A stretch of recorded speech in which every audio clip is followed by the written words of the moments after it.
Every once in a while, something comes along that has the power to really make a difference in our lives. I know those of us who have been doing church together here for a long time can think of certain activities, things we've taken part in, like Henry Blackaby's Experiencing God, or Rick Warren's Purpose-Driven Life. And these were classes that were more than just a class. They contained the potential of really turning things around in our lives. As we start the year, we're at the beginning of another one of those opportunities for you. It's something very, very practical. It's called Financial Peace with Dave Ramsey. And I want to talk to you about that this morning from the perspective of helping each one of us discover what God wants to do with not just our money, but with our lives, with us, and to help us find a way that the finances don't get in the way of doing what God wants to do, but rather they become a part of what He wants to do. So I want to start by having us watch the little promo that Steve has made available to us. Steve Lambert, if you want to stand, Steve, stand up there. Steve is, he was part of the church board when I came. He's been gone while I've been here. Now we're all back together, so it's one of those big circles that the Lord closed. It's just a real blessing to me because I can go all the way back to 1983 and saying hi, goodbye, and always wanting to be able to share the journey with you and your wife and your family. So Steve's going to be facilitating this class, but I'm going to let the promo speak for itself. So if we could just cue that up now at this time.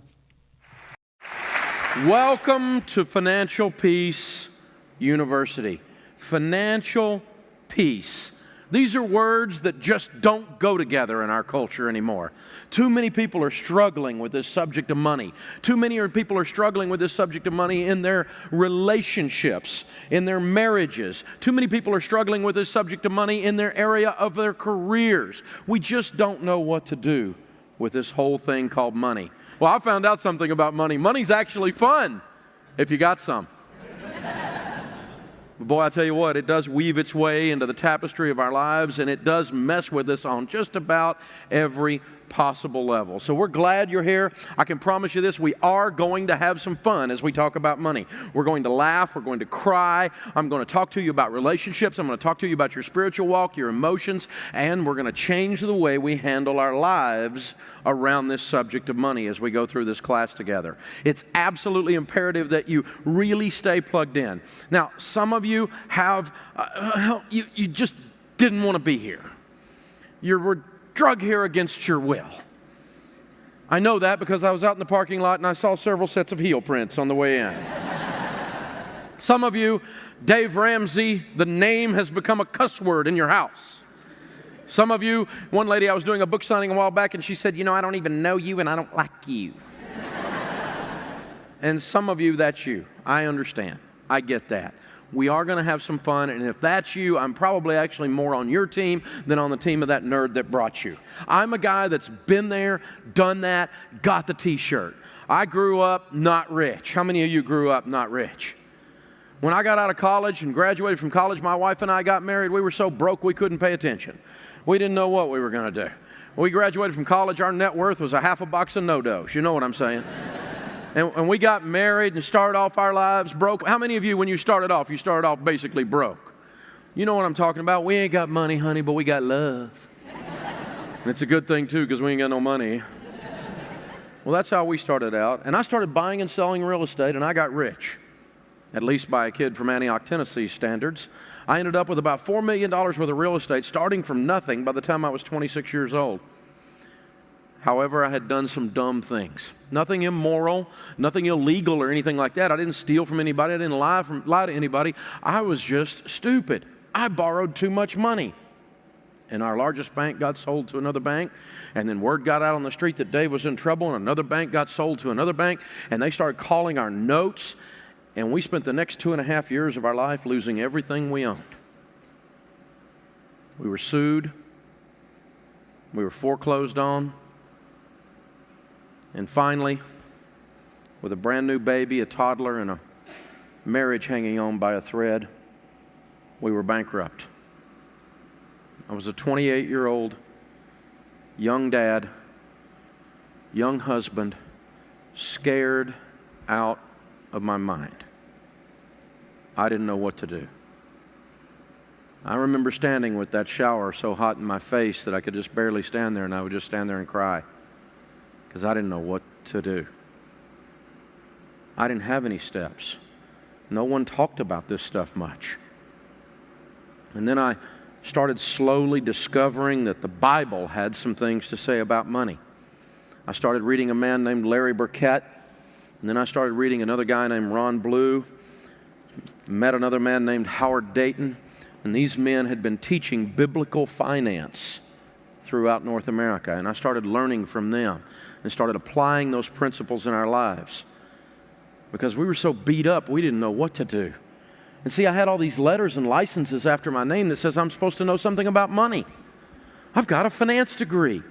And there I sat broke. Apparently, something was wrong with my plan, and I needed a new one.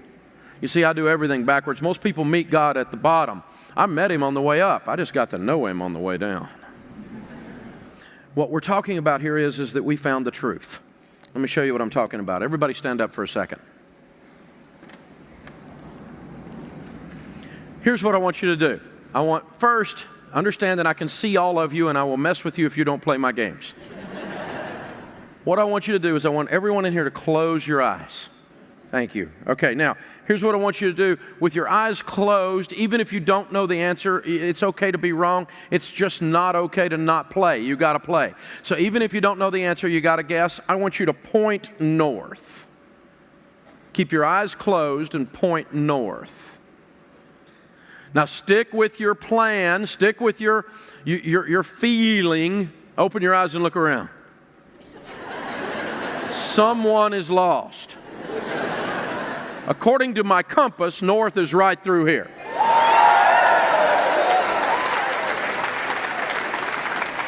Now, I won't point him out, but one guy was pointing this way and he did a little cheerleading move.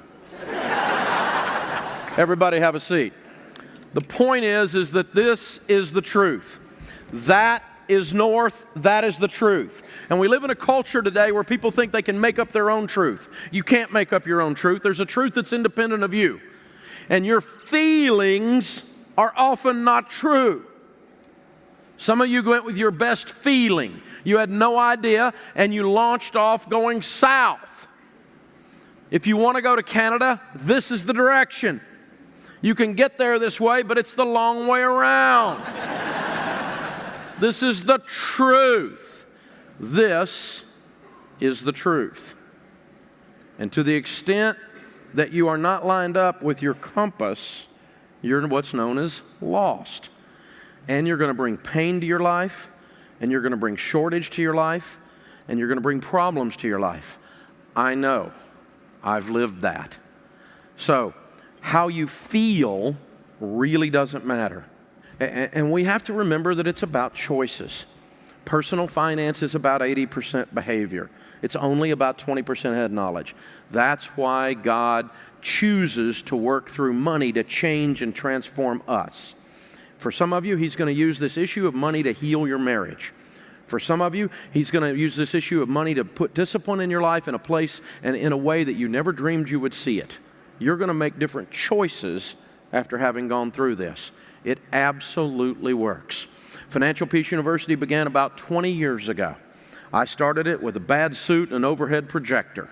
The typical family going through Financial Peace University pays off $5,300 in debt and saves $2,700. That's an $8,000 change in position is the typical person or the typical family going through this.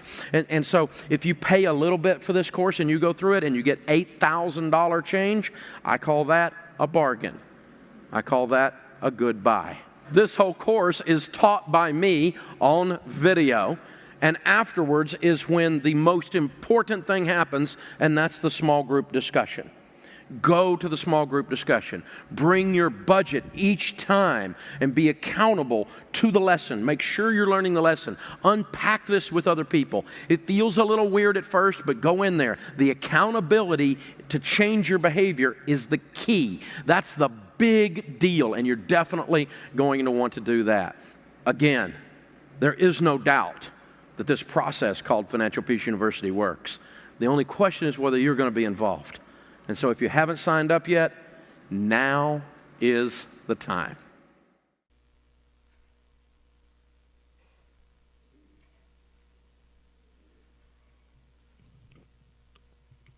Just so I don't forget, in your bulletin there should be a paper. Steve tells me he can fit lots of people in this class. We just can break it down into small groups. There are a number of folks that are signed up now, not a lot yet, and we would encourage you to be a part of that. And I want to follow up with what you've seen there, which is, I think, it speaks better than anything else for the value of taking some time this year to let the Lord into your finances by having us go to what Jesus had to say about finances. And I want to begin by, I've given a fictional name to a person in a story that he told. I'm calling this guy Simeon because Simeon was one of the most popular names of the time. So listen to the story of Simeon. And basically you find it in Luke chapter 16. Simeon worked for a very wealthy man who lived in a city far away. The rich man owned an estate in the country. It was complete with olive groves and wheat fields. It was basically a farm, the equivalent of an agribusiness of that time. And Simeon's job was to run the farm.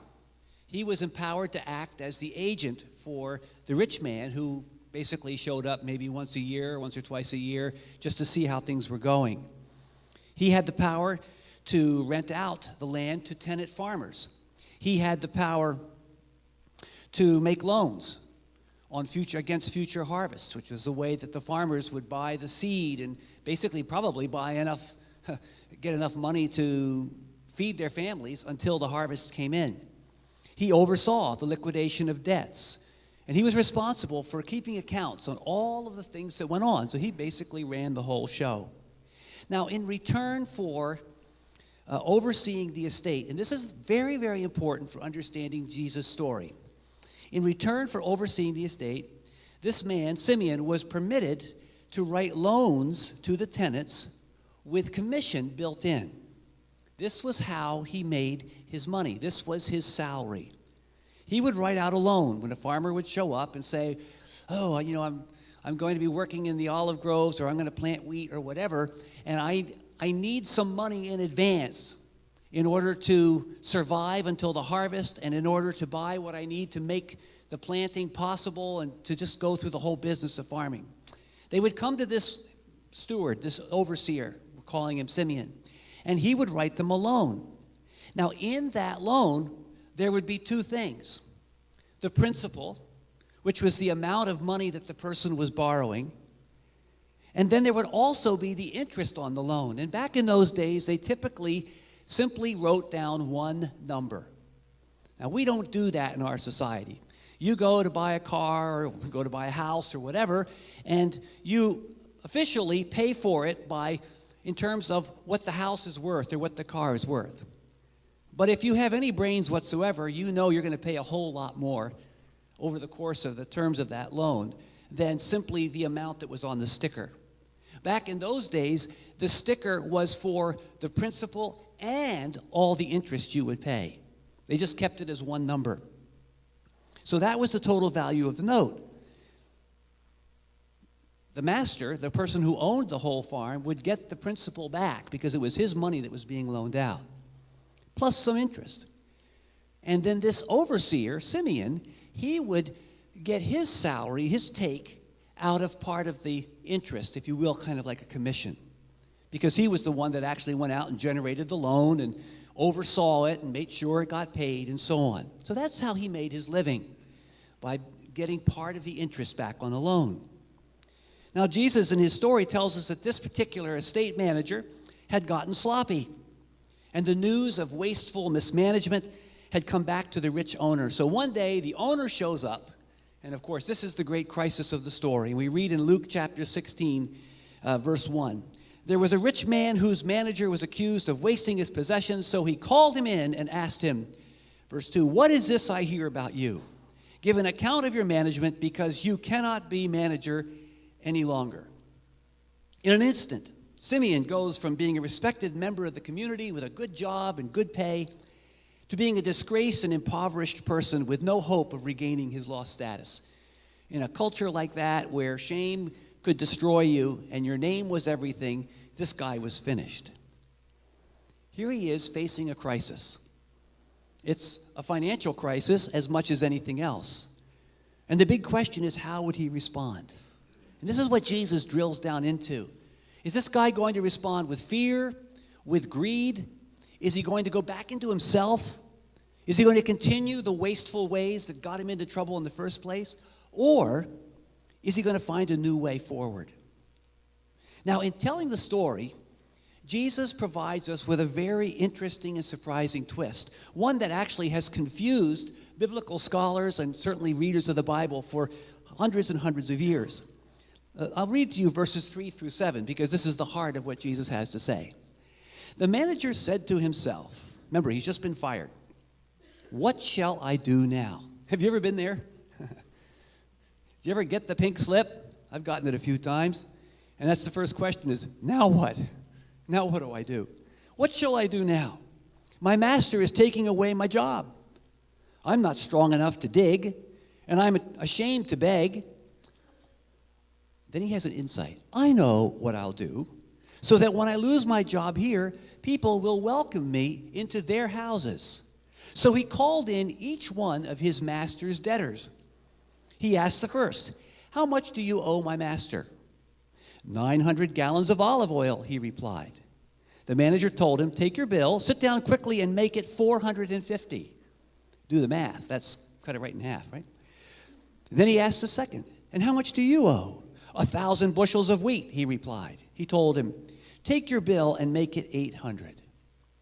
Now, if you've read this story before, and probably any of us who have read through the Gospels would remember it, it sounds like this guy who got himself in trouble by being dishonest and wasteful is simply adding to his bad reputation. Here he's taking his master's debts and cutting them in half for his own personal gain. But the fact of the matter is we have to go back to how those debts were structured. Now, people in Jesus' day knew this, so Luke didn't bother to explain it all to us. He probably wasn't thinking he'd be writing to people living 2,000 years later who had no clue as to how economics worked back in first century Palestine. But remember how the debt was structured.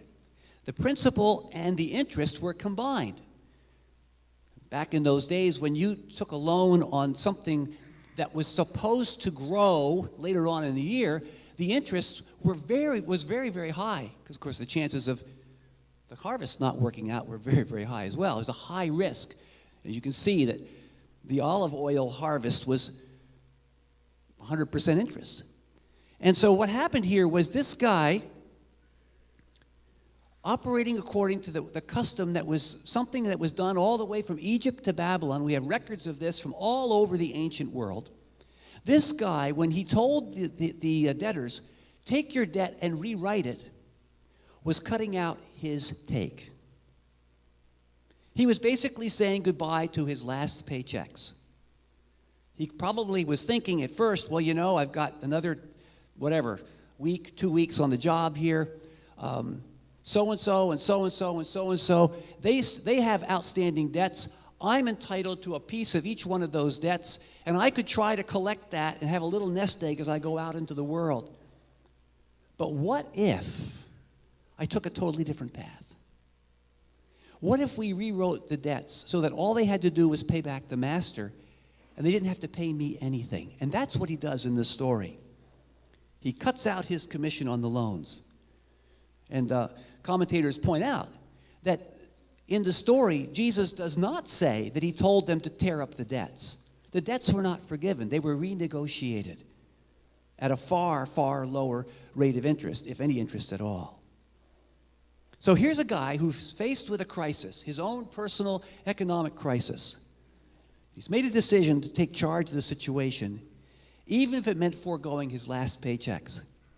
And it's interesting how the master, when he finds out about it, responds. Look at verse 8, Luke chapter 16, verse 8. The master commended the dishonest manager because he'd acted shrewdly. And then Jesus says, "For the people of this world are more shrewd in dealing with their own kind than are the people of the light." The master could see, wow, you just went out and reinvested what you could have taken from these tenant farmers, so that now they owe you a place to stay. Back in that culture, if you did something nice for somebody, they had to do something nice in return. That's the way the whole culture worked. And so what this steward did was he basically walked away from the last profits he could get from his job. But in so doing, he opened the doors of all of those homes, of all those people who had known him as the big shot. Now he would be their house guest at some point or another along the way. How do you respond when you're facing a crisis? Think specifically of a financial crisis. Or sometimes it's an almost crisis where you get in the car and it makes a funny noise and you're going, oh no, and you think it's the motor and the whole deal and your brain is running ahead. I had a cousin who, his dad, they were a missionary family over in Kenya, and my cousin told me one day they bought a brand new Land Rover, which was like the only vehicle that you could drive around with in all of the dirt roads of Kenya. And so my uncle took my cousin down, and they went down and picked this thing up. It would have been the biggest deal of the whole year, And they got in the car, and my cousin, who was probably, 10, 11, 12 years old, rolled the window down. And as they started to drive down the road, he went. And as the car went faster, he went. And the car went faster, he's going. And my uncle hears this rapping noise and goes, "What's that?" "The car's broken already. We just barely got it." And then my cousin looked over with a big smile. Here he'd just been playing with his dad. You ever have one of those experiences where you thought, oh no, the world's going to come to an end here? Perhaps your world did come to an end. Perhaps the pink slip came through. Perhaps the company closed. Perhaps you went through a breakup of a marriage. And all of a sudden, everybody was way poorer than they'd ever imagined being. Whatever the case might be, how do you respond? Is it to react in panic? Or is it to discover a new way forward? Now, for many of us, the good news is that we're not in crisis right now, at least not something that is that life-controlling and existential. But there's bad news, too, for probably many of us. Most of us probably don't have much of a plan, either for the good times or the potential bad times. We just sort of hope that things will work out. Perhaps it's just too dangerous to try to talk through a financial strategy with a spouse. The only thing that comes out of those conversations is a fight. Perhaps spending some money we don't have is our chosen way of dealing with a bad mood. Perhaps we just can't say no to people in our lives. Whatever the case, like the man in the story, we risk coming face to face with a financial crisis at some point in our lives. It may be when we come to the end of our working years. It may be when somebody needs to go off to college. It may be because all of a sudden somebody gets sick or one of the two incomes that we're depending on is no longer available. And we may be sowing the seeds of such a crisis in the way that we handle or don't handle our finances today. And that raises the question posed by Jesus' story. Will we continue failed behaviors, or will we dare to turn things upside down? Will we stay in a kind of reactive mode, just sort of hoping things will work out or reacting in panic when things don't? Or will we become proactive, doing what the man in the story did? He took a crisis and he turned it into an opportunity for a whole new life to begin. Now, Jesus gives us 3 simple pointers about how to build a plan. And I'm not a financial expert. I'm just going to share with you what Jesus has to say and then encourage you to think about whether this would be a good time in your life to get together with some other people and to let God be king, as he means to be, in that crucial area of our lives that is such a big part of our culture. So what does it take to build a plan? Well, Jesus sort of unpacks the story he's told with 3 simple principles. And let me just share those with you. Number 1, make your money work for you, not the other way around. It's a common thing that we say in our society that we work for our living or we work for our money. Well, I worked for that money. But Jesus makes the point that the way it's supposed to work is that your money works for you, not you for your money. Look at what he says in verse 9. I tell you, use worldly wealth to gain friends for yourselves so that when it is gone, you'll be welcomed into eternal dwellings. That's what the guy did in the story. Instead of just collecting all that he could get and sort of having a little nest egg that would eventually dribble down to nothing, he gave away his last paychecks and built friendship obligations with a whole community of people that he had once been in charge of. Now, Jesus tells us about 2, but you can imagine there probably were dozens of such people. And he basically created a whole new society around that act of generosity on his part. What was he doing? Well, he was looking at money and saying, well, money isn't the end all of my life. Money is a tool that needs to be used to accomplish things of value and purpose. And sometimes I accomplish that by bringing in money. Sometimes I accomplish that by letting go of money. And so he made the money work for him. God entrusts us with money so that we can be masters of it, not the other way around. So that it can be used for purposes greater than simply getting more money. Jesus states it in the most extreme form possible. He says money can be reinvested in such a way that we are welcomed into eternal dwellings. I mean, how do you put those two together? Well, Jesus is saying what you do with your life, with your time, with your funds, with your energy, what you do with the stuff of this world, what you do with your house, what you do with your car, what you do with your retirement, all of those things are meant to be leveraged for eternal purposes, which means they have something to do with people and helping people move forward in what God has for them. Many of us either have been trapped in the past by credit card debt, or maybe you find yourself there now. We know what it feels like to get a bill in the mail every month and feel like that all we're doing is paying the bank. No matter how much money you pay down on that thing, the big number never seems to budge. The bank is happy as long as you keep sending money, but there's no way out. You know, that's a classic picture of working for your money instead of your money working for you. You send all that money off to the bank. Yeah, that's money you could have bought stuff with. That's money you could have paid for your kids' education with, or you could have paid a medical bill, or, hey, you could have gone out to dinner on that money. But instead, it just goes out to really no purpose for you whatsoever. You're just paying the bank to keep you in bondage. Wouldn't it be great to turn the tables on that whole system?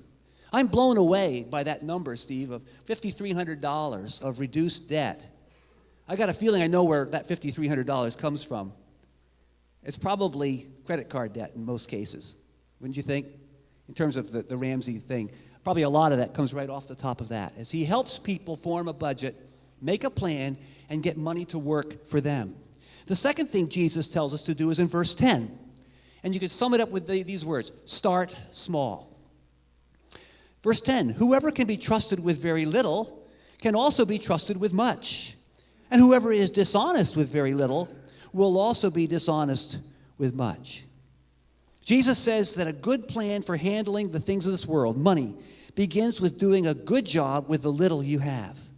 What a far cry from those lottery commercials where they show the person living the life of luxury in a giant mansion with servants running around or with all kinds of toys or whatever the case might be, as if just getting a big wad of money, the giant check, somehow makes you a genius when it comes to finances and sets you up for the rest of your life. Drill into the stories of people who win the lottery. And you find out that all too often they're even more broke after they win the lottery than they were before. And I know every one of us would say, I'd like to be a test case for that. Just try me. Lord, just try me. I know I can get it right.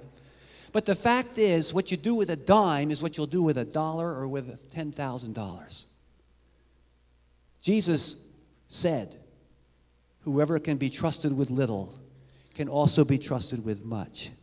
Think about, what I'm holding right here, what I'm reading from, is an iPad. Do you know where Apple started? Don't say tree. In a garage. You know where Microsoft started? A couple of guys sneaking into a hospital to use the big computer. Hewlett-Packard? Garage. How many rock bands? Garage. Big things start in small places. And you and I can look at the little measly pile of money and bills that we have, big pile of bills, little pile of money, and say, I can never do anything until I have at least enough to make an attempt on this thing. And that is absolutely wrong. where you are now is the most important place in the whole world, because with the little bit that you have, God begins to teach us how to be faithful so he can entrust us with more. That's just how it works. And that's how it works in every area of life. Hey, listen, how many of you had a 150-pound, 5'8" child born to you? Start small. All we have to do is feed it and change it. They can't even talk back to us. And you kind of grow with the child. I don't know who grows more, the child or the parents. I know we all get stretched. And just when you think you know it all, guess what? The kid grows a little more, and all of a sudden you got to learn it all over again. We start small. God entrusted life on this planet to tiny things, not big things. A little acorn becomes an oak tree. If you've ever seen the seed for a sequoia, it is absolutely minute. Tiny, tiny, tiny little thing. It produces a tree 300 feet tall and 30 feet across at the base. God can certainly take the little bit that you entrust to him when you're dealing with where you are now and where you need to be in the years ahead. Don't feel like, oh, if I went to the Dave Ramsey class and anybody found out how broke we are, that's the place you need to be.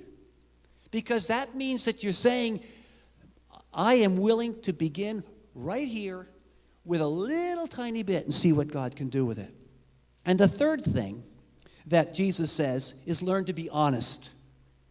And I want to expand this idea of honest, not just to mean operating with integrity, but I mean operating in reality.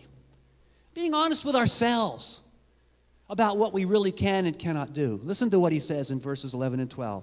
So if you have not been trustworthy in handling worldly wealth, who will trust you with true riches? And if you haven't been trustworthy with someone else's property, who will give you property of your own? There's a thought. The money and the possessions of this earthly life are actually the small things God entrusts to us so we can learn to be faithful when it comes to the big things, the true riches. And if we're not trustworthy or honest or real with the possessions that we have, bad things happen. We get ourselves in trouble. Listen to this quote from the New York Times. The writer was in the New York Times. It's a website I found. In an article by Ron Lieber of the New York Times in 2009, the odds of a marriage ending in divorce due to finances is approximately 45%. Half of the divorces, doesn't mean every marriage, but half of marriages that end in divorce, 45% of them end because of finances. Many of the reasons behind this high rate are the lack of discussions couples have before they get married regarding their views on finances, what debt they bring to the marriage, experience they have with budgets, what they envision their financial future to be, and many more. Now, what's of more value, a pile of money or a happy marriage? You see, Jesus would say the money was to help you build something of much greater value, a relationship with another person. The children that would come into that family or that you would bring to that family, and providing stability for them. You know the old MasterCard thing where they list off the 20 things you can buy at a baseball game, and then they show you the guy with his little kid and go, being with your son, priceless. Isn't that really what Jesus is getting at? But if we aren't honest with ourselves, we'll mess up the money piece, and then that will carry over and spoil the things that were supposed to come out of the resources God gave us. Money and how we handle it is the kindergarten for learning how to handle the bigger and priceless blessings God brings into our lives. So, in the end, it all comes down to who or what will be God in your life. Look at how Jesus finishes the conversation, verse 13. No one can serve two masters. Either you will hate the one and love the other, or you'll be devoted to the one and despise the other. You cannot serve both God and money. Now, he's not saying money's bad. He's not saying you have to have God or have money. In other words, if you're poor but have God, that's the good person, and if you have money, you can't have God. He's not saying that. He's saying who are you going to serve? Who's going to call the shots in your life? Remember, your money will work for you or you'll work for your money. You'll learn to be real and true with a dime before you learn to be real and true with a year's salary, an inheritance, or a 401k. Your money is meant to help you learn to unlock treasures that money can't buy. But none of this can happen if you make the fatal mistake of letting money be your God. You just can't serve God in money. I think about the wood stove I have that I look at a lot and hang around a lot on days like the last week. There it is, sitting in the front room inside the fireplace. I tend it. I take the ashes out and put the logs in and make sure that the fire's burning merrily, not too bright, but certainly not going out. I get up in the middle of the night and feed that thing. And we try to keep the house going like that. But I'm in charge of that fire. That fire's not in charge of me. I keep an eye on that thing. I keep it in its box. I give it as much as I think it needs, and it serves me by warming up the house. You know, in a lot of ways, the money that God gives us is just like that fire. If we aren't careful, it can begin to control us.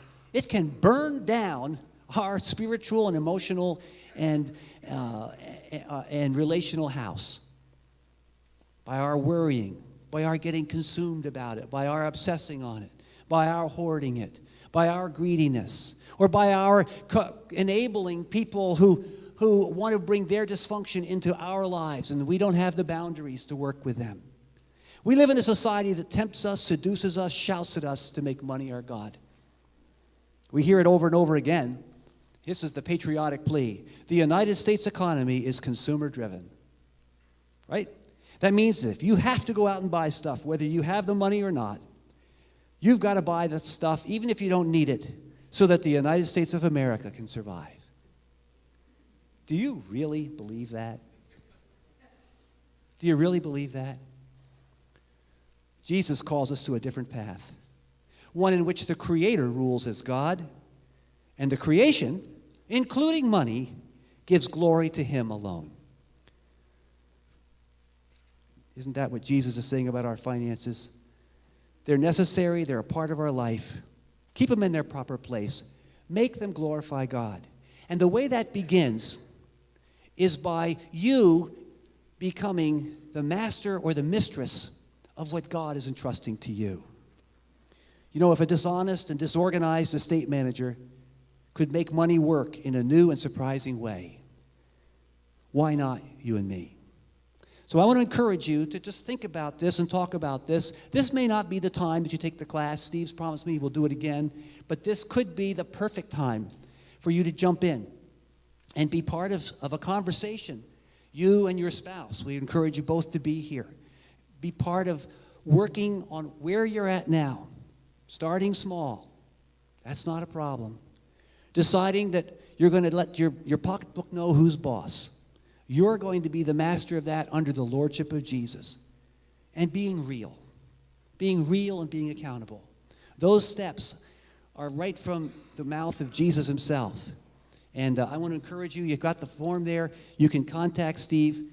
The class costs $93 for a whole pile of stuff, which, as you heard, will come back to you in more than that amount as you begin to see God's economy working in your life. Let's bow our heads together. And I'm going to ask if our prayer team would come up at this time, our worship team. And Father, we thank you that in even something as practical and as down to earth as the paycheck that we take home, whatever form that might be, whether it's from our job, whether it's Social Security or disability, whether it comes from a big company or whether it comes from just the work of our own hands, whatever the case might be, that this is a gift from you, the God, the Creator, entrusting a portion of your creation to us as your stewards. Would you help us, Lord, turn away from the idolatry of this society and of this whole world, from the false worship of stuff and money, and instead, Lord, see that you put us to be in a place of calling the shots according to your wisdom and direction. And I pray that this would become a liberating experience for people who are sitting here or listening right now and are hearing a voice in their head that's saying, it would never work for you. You'll never get out of that debt, that hole of debt, or that those bad practices. Help them to hear you speaking, saying that you have a plan to help them prosper.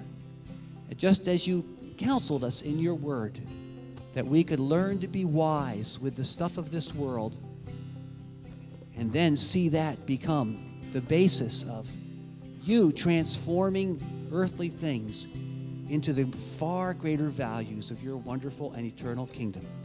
We give you thanks in Jesus' name. Amen. Let's stand together and let's sing together. And Steve is going to be back there at his table. He'll answer all of your questions. Most of all, I'll be glad to sign you up. Let's sing together.